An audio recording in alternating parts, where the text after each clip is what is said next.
Let's jump over to Easy Bass, and we have some capabilities within Easy Bass to add some nuance to our bass part. So one thing I'm going to do in this very first intro is add some transitions. So we have a transition menu that will add different kinds of transition variations, and this will alter your bass in different ways. I like the short options because those will add shorter notes, and for intro 1, the very first section, I'm going to use short 1 in the transition. Let's take a look in the MIDI editor to see what that's going to do, and you'll see it change in the MIDI block in the song track too. I'll add transition, short 1, so it just changes some of those transitions in between the notes. So let's listen to it before. I'm actually going to loop my DAW here, so it just loops that section.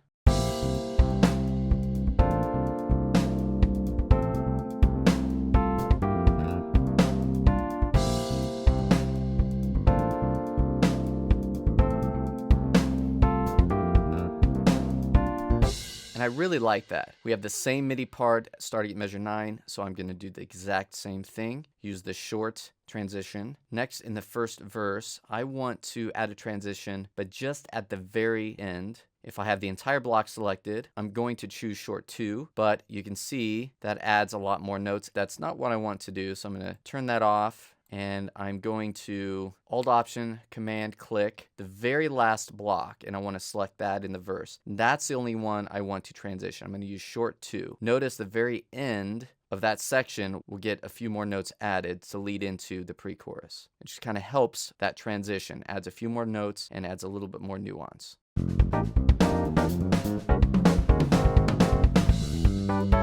That actually works really nicely with the drum fill we put in there too. Lastly, I want to jump to the very, very end, and what we're going to do is go into this chorus, and we've already broken this out in our previous steps. We copied this to the first chorus, this very last section. But now that it's split from the rest of the chorus, I want this to be busier leading into the very end of the song. So it starts at measure 63, which is right here, and to make it busier, I'm just going to open up Edit Play Style, and we're going to add the amount knob just to get a few more busier notes in there. Let's take a listen.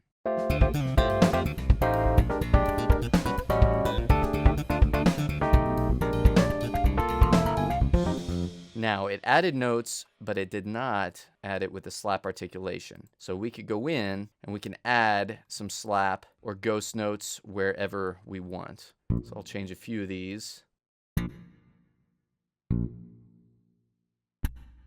to add some of that variation. I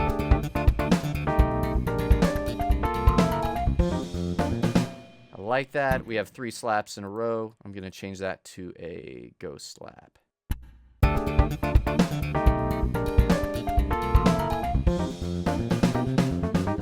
The last thing I want to do to add one final detail to our tracks is to jump back to the drum track, and I want to align some of the hits. So I'm going to go into the grid editor, and on verse 1, the very first verse, I want to listen to the drums and the bass. Notice the bass drum and where it sits against the rhythmic pattern of the bass guitar.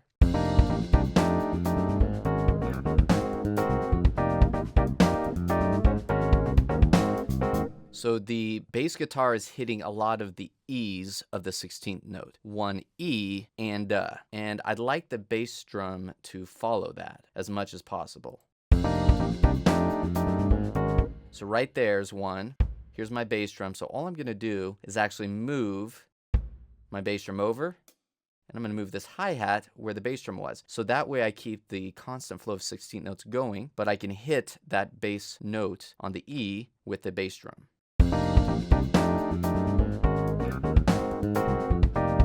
And there's another one.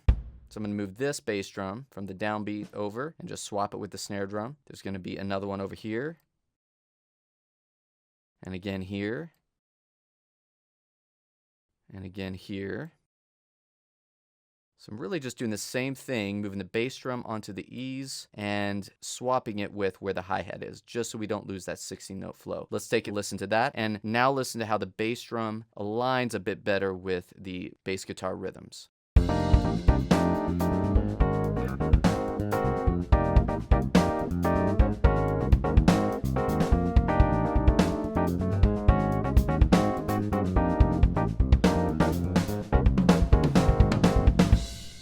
one more adjustment here. This third bass drum, I feel like gets in the way and takes away from the impact of hitting the E. So I'm going to move that down to a snare drum instead.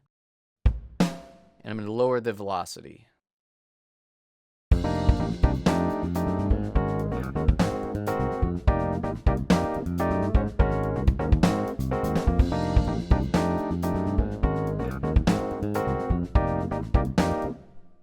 Let's do that on each of these here.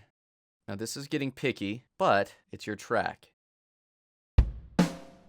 And you have that kind of flexibility and control. Let's listen one more time.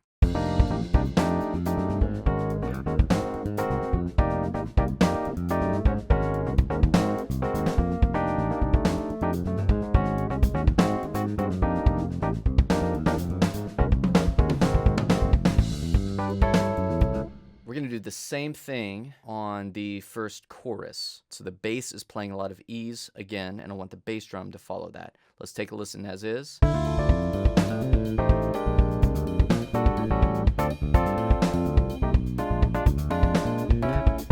So we're going to make the same adjustment. I'm going to take this bass drum because it's a louder velocity than this one. I'm just going to move this down to the snare and this bass drum to the E. Let's just take a listen first and make sure that works. Yeah, and that snare drum still jumps out a little bit. I think that's okay. So we'll do the same thing for each of these. And I'm either swapping the snare or the hi-hat. Honestly, you could do either. Take a listen, see what you think. But we keep the linear flow of 16th notes going, and we get those hits on the E of the bass drum. All right, let's take a listen to that and see how that fits with the bass part.